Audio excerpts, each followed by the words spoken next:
చేస్తున్నారు ఫస్ట్ షోకి వచ్చిన వాళ్ళు. First of all I think ఏదైనా రాసి పెట్టి ఉండాలంటారు. I think I was invited for this. I'm so honoured.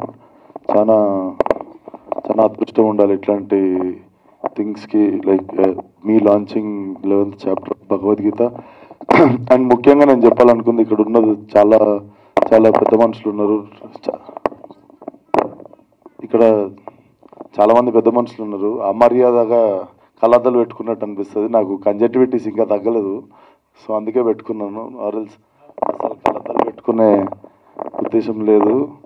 So sorry sir, నేను లేకపోతే పెట్టుకోకపోతుండే. And yeah, I think I feel so lucky వచ్చి భగవద్గీతలో నాతో 11th చాప్టర్ విశ్వరూపం లాంచ్ చేయించినందుకు.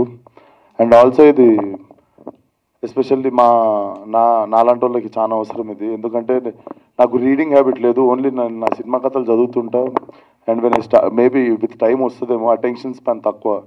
2-3 పేజీలు చదవంగానే మేబీ స్కూల్లో ఎక్కువ భయపడ్డందుకు బుక్స్కి కొంచెం అదే క్యారీ ఫార్వర్డ్ అయినండే. బట్ డెఫినెట్లీ నేను మీరు ఈ ఐడియా చెప్పగానే కూడా okay I start hearing this అని చెప్పి నేనే ఫిక్స్ అయినుండే.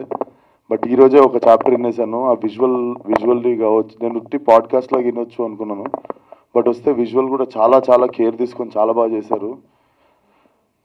చాలా ఈజీగా మనం తెలుసుకోవచ్చు. ఎప్పటి నుండో అనుకుంటుండే చదవాలి భగవద్గీత అని, లేకపోతే but this is like very easy way. Thank you so much for keeping this available for like present generation sir.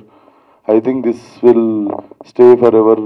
చాలా మంచి కార్యం అని కూడా చెప్పొచ్చు, మోర్ దెన్ ఎనీథింగ్.